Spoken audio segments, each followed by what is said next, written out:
Shalom, bien-aimés dans le Seigneur, et bienvenue à l'école du sabbat, une mission d'échange, de partage et d'étude de la parole de Dieu sur les antennes de la PPT TV. Nous vous souhaitons encore une fois de plus nos vœux le meilleur pour cette année 2024. En ce premier trimestre de l'an 2024 portant sur le titre des psaumes, la fois dernière, nous avions partagé ensemble la première leçon qui nous a conduit dans un thème, comment lire le psaume. Nous avions été richement bénis dans cette leçon, qu'aujourd'hui nous revenons avec la deuxième leçon qui a pour titre « Enseigne-nous à prier ». Et pour entrer en profondeur de cette leçon, l'étudier et la partager, je ne suis pas tout seul. Sur ce plateau, je suis bien en compagnie de deux frères. Il y a le frère Daniel, Shalom. Shalom. Que Dieu vous bénisse. Amen. J'espère que vous allez bien. Nous sommes aussi en compagnie du frère Innocent. Shalom. Shalom, frère Bruno. Que la paix de Dieu soit avec toi. Amen. Et pour commencer cette étude, nous prions au frère Daniel de nous mettre entre les mains du Seigneur afin de commencer. Prions. Seigneur Jésus, nous ne savons pas comment prier. C'est toi seul qui peux nous instruire comment prier. Enseigne-nous comment prier aujourd'hui. En Jésus-Christ, Amen.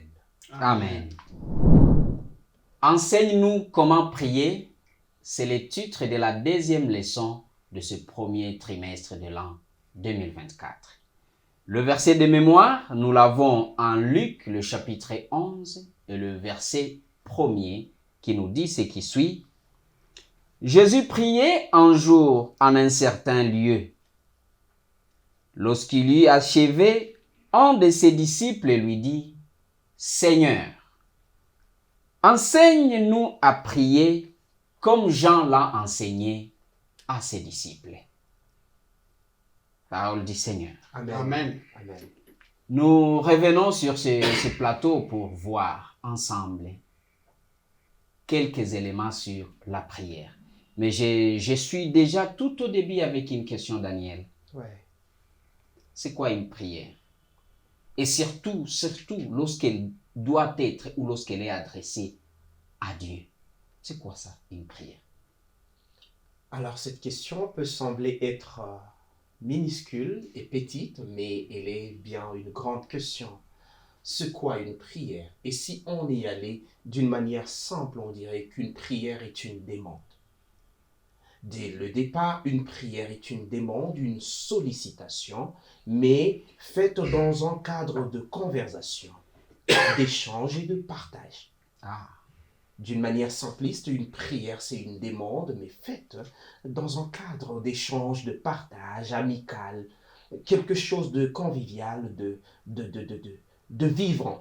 non, tu veux dire, quand tu dis une conversation, tu veux dire qu'une prière n'est pas une récitation d'un Pas- texte déjà qu'on a Pas du étudié? tout. Pas du tout. Une prière, c'est comme une adresse à un ami, c'est comme une communication. Tu parles à quelqu'un, il te répond. Tu parles à quelqu'un, il te répond. Tu lui ouvres ton cœur, tu lui dis de secrets, il te dit ce qu'il pense. C'est ça une prière, dans sa nature la plus simple.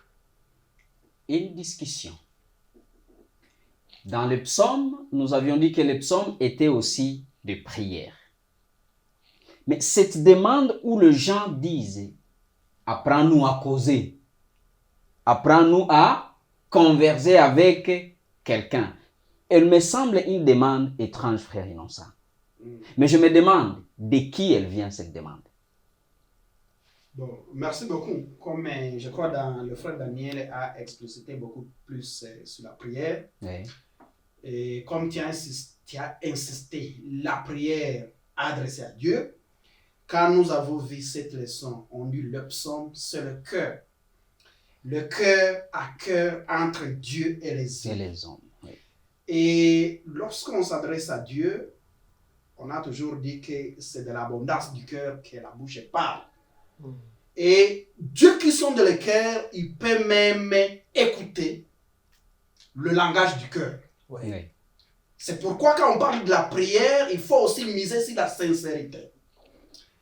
Alors, les disciples, ce sont eux qui ont demandé à Jésus, enseigne-nous à prier. Ses propres disciples. Ses propres disciples. Ok.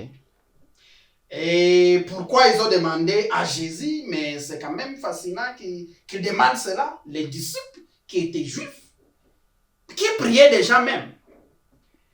Vous savez, quand on est à côté des maîtres, c'est vrai, vous pouvez avoir des connaissances, mais les maîtres ont toujours plus de connaissances que les élèves. Et ce n'était pas n'importe quel maître, c'était Jésus.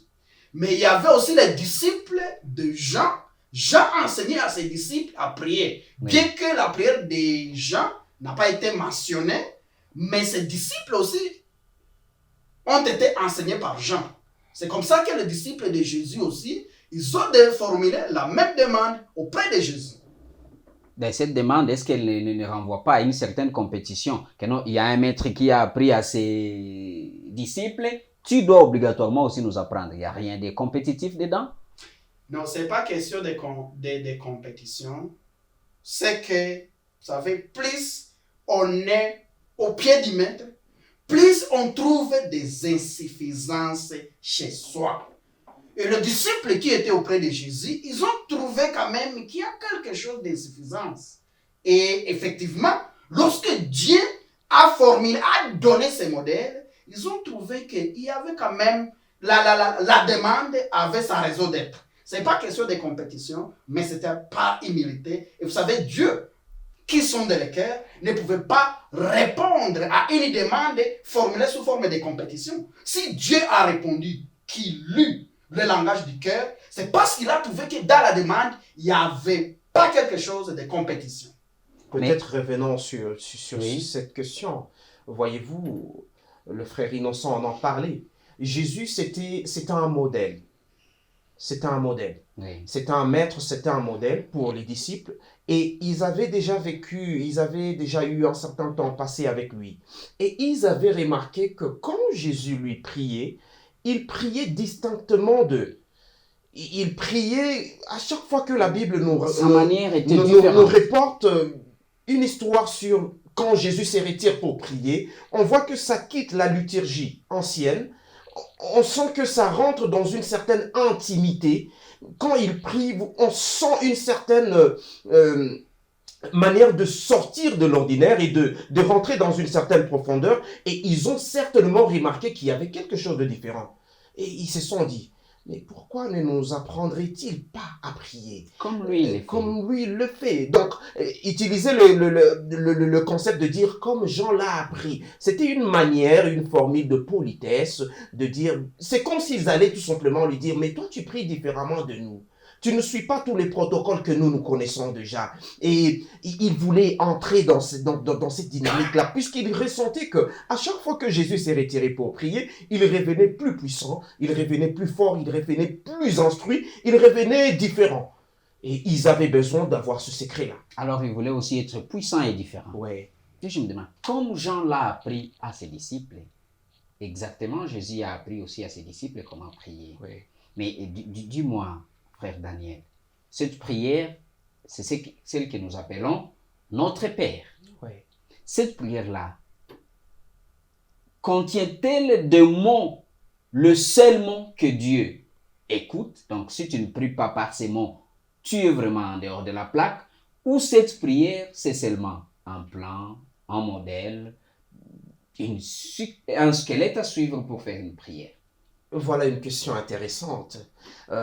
J'aimerais revenir d'abord dans le livre dans Thessaloniciens 5,17, qui est un verset que tout le monde connaît pratiquement.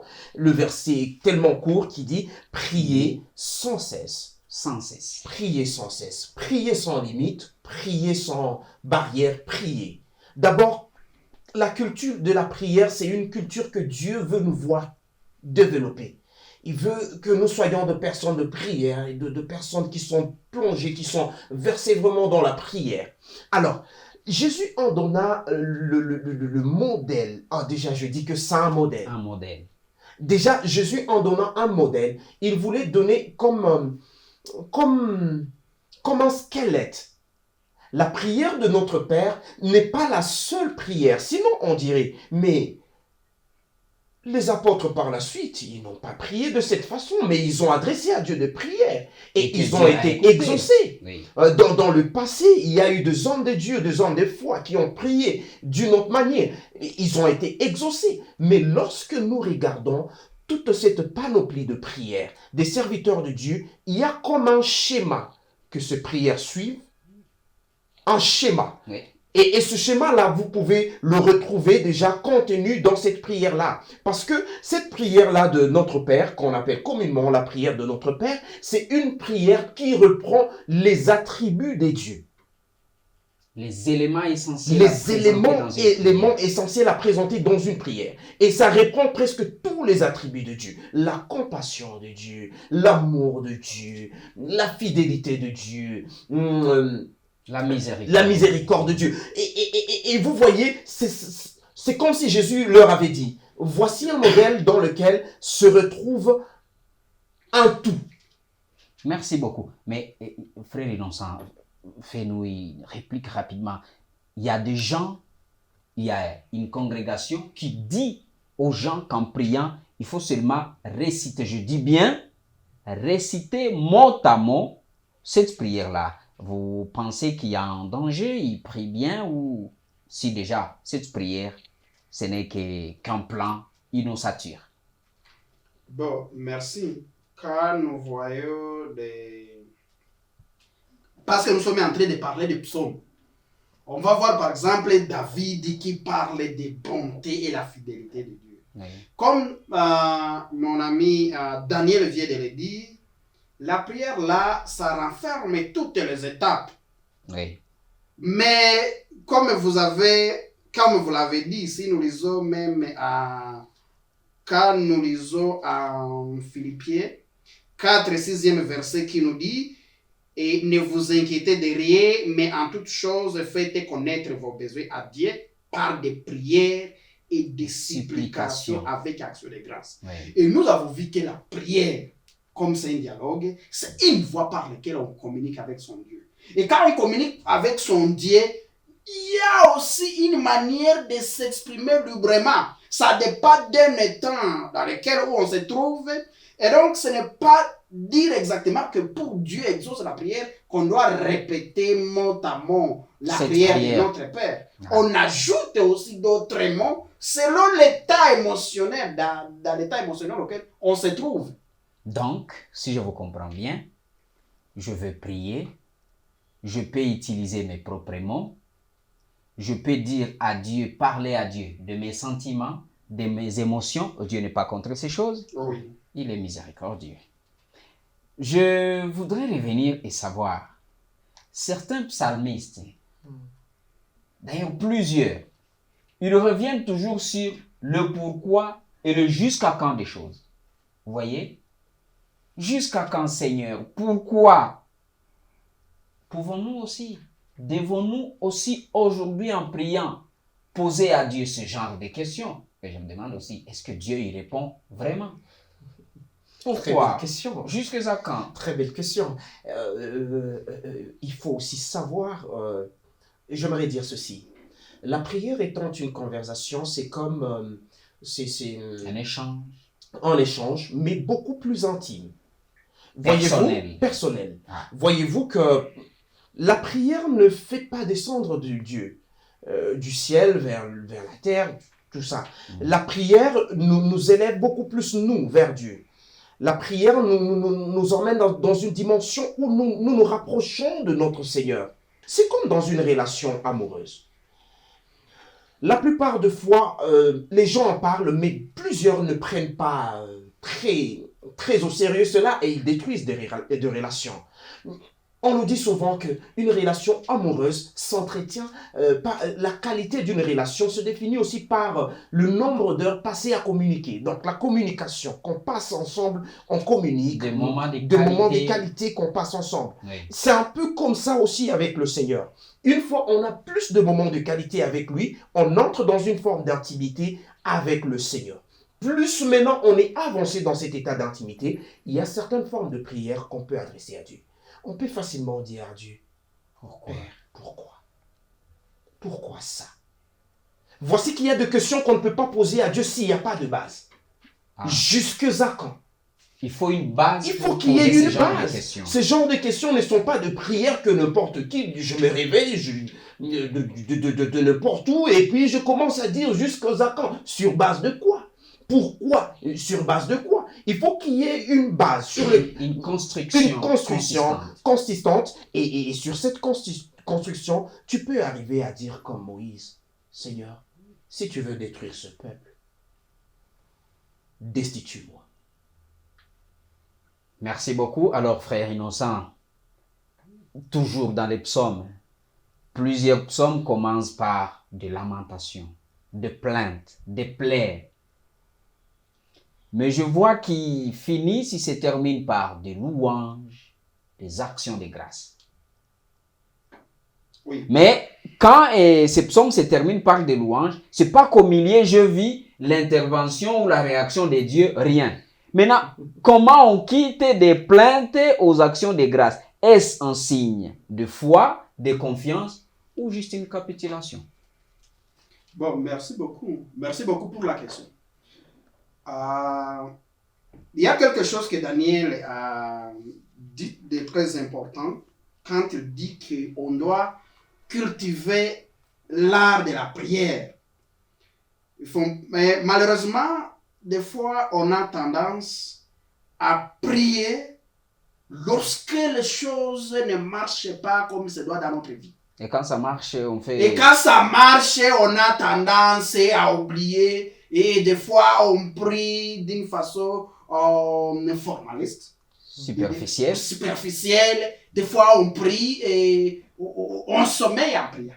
Mais quand on est dans des moments difficiles, on se réveille même à 0 heure, à 1 heure du matin, on est aux aguets, on ne peut pas sommeiller. Eh bien, ça chauffe, on a raison de prier. Alors, ici, on dit des psaumes qui commencent par des lamentations. Vous voyez même, vous avez posé la question de jusqu'à quand. Oui. Quand on continue, c'est quelqu'un qui a demandé, il trouve que comme si le ciel semble silencieux. Mais à la fin, comme tu l'as dit, on finit quand même par des louanges. Des actions de grâce. Quand nous lisons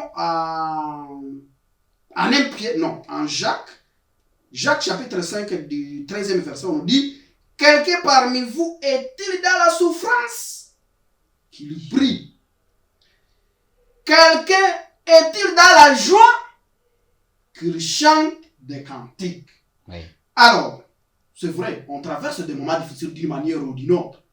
Mais là, on veut nous montrer tout simplement, quelle que soit la situation qu'on traverse, ayez le moment de compter les bienfaits de Dieu. Ne soyez pas submergés par des moments difficiles qu'on traverse, par des lamentations, tout simplement pour ne pas être déprimé, mais ayez des moments de savoir compter les bienfaits de Dieu, et cela va vous amener à louer Dieu, quelle que soit la situation qu'on traverse. Pour ajouter. Voilà comment ces psaumes commencent par des lamentations, mais à la fin, on a quand même quelque chose qui te pousse à louer, à rendre la gloire à Dieu. Frère Daniel, c'est pas une capitulation? Non, pour augmenter un peu sur ce que le frère Innocent vient de dire, il y a, vous savez, la prière a une nature physique et une nature, disons, spirituelle. Disons, il y a une dimension physique dans la prière, il y a une dimension spirituelle dans la prière. La prière n'est pas quelque chose tout simplement de physique, tout ça, on dit, on parle, on fait comme une liturgie, on fait comme une messe. Non, c'est pas ça. Il y a quelque chose de spirituellement puissant qui se passe toujours dans la prière. Tu peux être en train d'adresser à Dieu une demande. Tu te plains, tu lui dis, comme dans le psaume 22, c'est même la prière que Jésus a reprise. Il dit, mon Dieu, pourquoi m'as-tu abandonné? Oui. Mais ce psaume 22 se clôture sur des paroles d'action de grâce. Pourquoi? Parce que quand on s'adresse à Dieu, Dieu ne nous abandonne pas pendant qu'on prie. Pendant qu'on prie, il se passe que Dieu nous apporte une consolation. Une prière peut commencer par de lamentation, mais quand la consolation que l'Esprit de Dieu apporte dans ton cœur arrive, Pendant même la prière, tu as l'assurance de l'exaucement. Pendant la prière, tu as l'assurance de la délivrance. Tu as l'assurance et tu te retrouves toi-même en train de dire de paroles de louange. Tu n'as pas encore touché. Mais cette assurance-là, tu crois en la fidélité, de Dieu, et cela arme tes pensées. Tu as commencé par des pleurs et tu finis par louer Dieu de ce que tu es délivré pendant que tu ne l'es pas encore. Gloire au Seigneur. Terminons avec cette question. À qui profite réellement la prière? À Dieu ou à l'homme? Je voudrais aussi savoir, est-ce que la prière change Dieu ou change sa décision? Bon. Je vois ces sourires frère comme ça. Voilà.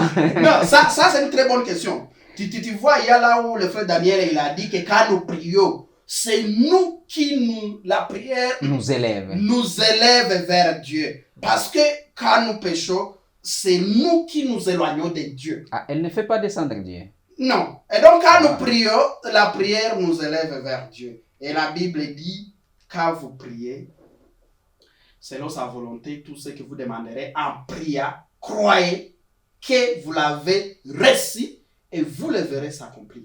Et donc, quand nous prions, la prière profite à nous. Ce n'est pas à Dieu. Merci beaucoup. Je te remercie de finir sur ces mots. Danny. Oui, c'est vraiment toi qui profites quand tu pries. Oui, effectivement. Vous savez, dans l'art de la prière, dans cette culture de la prière, Dieu, lui, il possède tout. Dieu a tout. Dieu, lui, il est le propriétaire de tout. Même nous lui appartenons. Et la Bible nous dit qu'il connaît déjà nos besoins, qu'il connaît nos pensées, qu'il connaît nos envies, qu'il connaît tout. Mais il veut ceci. Il veut que juste tu exprimes. Merci. Dieu est disposé, il veut juste que l'homme exprime. Et c'est que moi, j'aimerais demander à tout le monde, exprimons ce que nous désirons à Dieu, c'est impérément. Merci beaucoup. C'est sur ce mot de frère que nous sommes en train d'arriver à la fin de cette émission. Enseigne-nous à prier.